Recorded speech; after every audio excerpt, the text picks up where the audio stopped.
Hello viewers, இது உங்கள் அறுசுவை அப்டேட். இன்னைக்கு நம்ம பார்க்க போகிறது வீடே மணக்கும் மீன் குழம்பு ரெசிபி. இது பிகினர்ஸ் கூட ரொம்ப டேஸ்டாகவும் ரொம்ப ஈஸியாகவும் செய்யலாம். மீன் குழம்பு பிடிக்காதவங்க கூட இது போல செய்து கொடுத்தா விரும்பி சாப்பிடுவாங்க. அதிகமாக மசாலா சேர்க்காம ரொம்ப சிம்பிளாகவும் நல்ல டேஸ்டாகவும் செய்திடலாம். வீடியோவுக்கு போகிறதுக்கு முன்னாடி நம்ம சேனலில் போடுற வீடியோஸ்க்கெல்லாம் லைக் பண்ணாமே நிறைய பேர் பார்த்துட்டு இருக்கீங்க. லைக் பண்ணி சப்ஸ்கிரைப் பண்ணி நம்ம சேனலுக்கு சப்போர்ட் பண்ணுங்க. வாங்க இது எப்படி பண்ணுறதுன்னு பார்க்கலாம். இது பண்ணுறதுக்கு நான் 1 கிலோ மீன் எடுத்திருக்கேன். அதை இது போல் கட் பண்ணிவிட்டு நல்லா சுத்தம் பண்ணி வச்சுருக்கேன். குழம்பு செய்கிறதுக்கு 100 கிராம் புளி எடுத்து நல்லா ஊற வச்சுருக்கேன். குழம்புக்கு தேவையான அளவு உப்பு சேர்த்துட்டு நல்லா கரைச்சிட்டு வடிகட்டிக்கோங்க. 1 கிலோ அளவுக்கு மீன் வேகணும். அதனால நான் 100 கிராம் புளி எடுத்திருக்கேன். நல்லா கரைச்சி இதை வடிகட்டிட்டு வந்துடுறேன். இப்போது இதுக்கு ஒரு மசாலா அரைச்சிக்கலாம். ஒரு மிக்சி ஜாரில் 2 டேபிள் ஸ்பூன் அளவு தேங்காவை சின்ன சின்னதாக கட் பண்ணி வச்சுருக்கேன் சேர்த்துக்கிறேன். 1/2 டீஸ்பூன் சோம்பு சேர்த்துக்கோங்க. 1 ஸ்பூன் மிளகு சேர்த்துக்கலாம். 1/4 டீஸ்பூன் மஞ்சத்தூள் சேர்த்துக்கலாம். சேர்த்துட்டு இது கூட சின்ன வெங்காயம் ஒரு 4-5 மட்டும் சேர்த்துக்கோங்க. பாதி தக்காளியும் கட் பண்ணிட்டு சேர்க்குறேன்.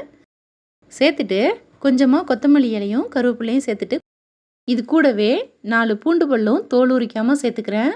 கொஞ்சமாக தண்ணி சேர்த்து இது நல்லா பேஸ்ட் போல் அரைச்சிக்கலாம். இது குழம்போட சேர்க்கும் போது நல்லா திக்காகி வரும், நல்லா டேஸ்ட்டாகவும் இருக்கும். இது அப்படியே இருக்கட்டும், நம்ம குழம்ப தாளிச்சிக்கலாம். கடாயில் 3 டேபிள் ஸ்பூன் எண்ணெய் ஊற்றிருக்கேன். எண்ணெய் நல்லா காஞ்சதும் 1/2 டீஸ்பூன் கடுகு, கொஞ்சமாக உளுந்தம்பருப்பு சேர்த்துக்கோங்க. 1/2 டீஸ்பூன் வெந்தயம் சேர்த்துக்கலாம். ஜீரகம் ஒரு சிட்டிகை அளவு சேர்த்துக்கோங்க.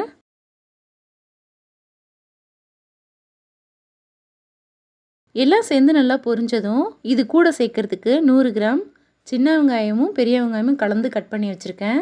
அதை சேர்த்துக்கிறேன். இது கூட கொஞ்சம் கருவேப்பிலையும் சேர்த்துக்கிறேன். சேர்த்துட்டு நல்லா வதக்கி விட்டுக்கோங்க. இந்த வெங்காயம் நல்லா வதங்கி வரணும்.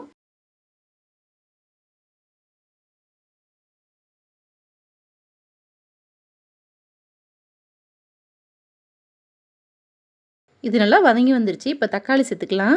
2 மீடியம் சைஸ் தக்காளியை இது போல் கட் பண்ணி வச்சுருக்கேன். அதையும் சேர்த்துட்டு நல்லா இதை கலந்து விட்டுக்கணும். வெங்காயம் தக்காளி நல்லா மசிகிற அளவுக்கு வதங்கி வரணும். அது வரைக்கும் இது போல் கலந்து விட்டுக்கோங்க. நம்ம வெங்காயம் தக்காளியை நல்லா வதக்கி விடும்போது தான் குழம்பு ரொம்ப டேஸ்ட்டாக இருக்கும்.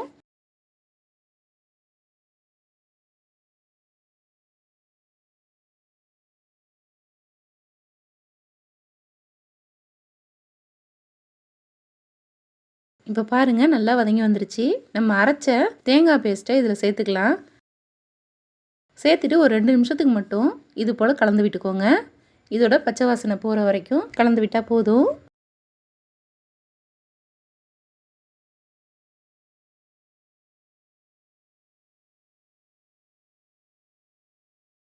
இப்போது நல்லா கலந்து விட்டாச்சு. கரைச்சி வச்சிருந்த புளி தண்ணியை இதில் சேர்த்துக்கலாம். சேர்த்துட்டு 2 டேபிள் ஸ்பூன் மிளகாய்த்தூள் சேர்த்துக்கிறேன். குழம்பு மிளகாய்த்தூள் தான் சேர்த்துருக்கேன். சேர்த்துட்டு நல்லா கலந்து விட்டுடுங்க. நம்ம புளி கூட உப்பு சேர்த்து ஏற்கனவே கலந்துட்டோம். இதை கலந்து விட்டுட்டு உப்பு காரம் சரியாக இருக்கான்னு பார்த்துக்கோங்க. உங்களுக்கு காரம் இன்னும் குறைவாகவோ அதிகமாகவோ வேணும்னா கூட குறைய சேர்த்துக்கலாம். நம்ம மீன் குழம்பு வைக்கும்போது கொஞ்சம் காரமாக தான் செய்யணும். அப்போ தான் ரொம்ப நல்லாயிருக்கும். இப்போது இதை மூடி ஒரு 10 நிமிஷத்துக்கு நல்லா கொதிக்க விட்டுடலாம். குழம்பு நல்லா கொதித்து கெட்டியாகணும். அது வரைக்கும் இதை நல்லா வேக வச்சுக்கணும். இடையிடையே திறந்து பார்த்து இது ஒரு முறை கலந்து விட்டுக்கணும். ஸ்டவ்வை மிதமான சூட்டில் வச்சுட்டு இதை நல்லா கொதிக்க வச்சுக்கணும். இப்போது 10 நிமிஷம் ஆகிடுச்சு. இது திறந்து பார்க்கலாம். குழம்பு நல்லா கெட்டியாகி வந்துருச்சு.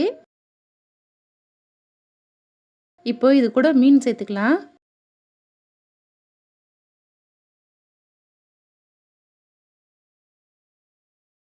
மீனை சேர்த்துட்டு ஹை ஃப்ளேமில் வச்சு ஒரு 2 நிமிஷத்துக்கு இது நல்லா வேக விட்டுக்கோங்க. மீன் சீக்கிரமே வெந்துடும், அதனால் பார்த்துக்கோங்க. அதிக நேரம் கொதிக்க வச்சிட்டிங்கன்னா மீன் உடஞ்சிரும். அதனால் மீன் வெந்து ரெடி ஆகிட்ட உடனே நம்ம ஸ்டவ் ஆஃப் பண்ணிடணும்.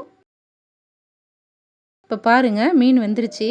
இப்போது ஸ்டவ் ஆஃப் பண்ணிக்கலாம். இதுக்கு மேலே கொத்தமல்லி இலை தூவிட்டு இறக்கி வச்சிடலாம். கமகமன்னு வாசனையோட ரொம்ப டேஸ்டியான மீன் குழம்பு தயாராகிடுச்சு.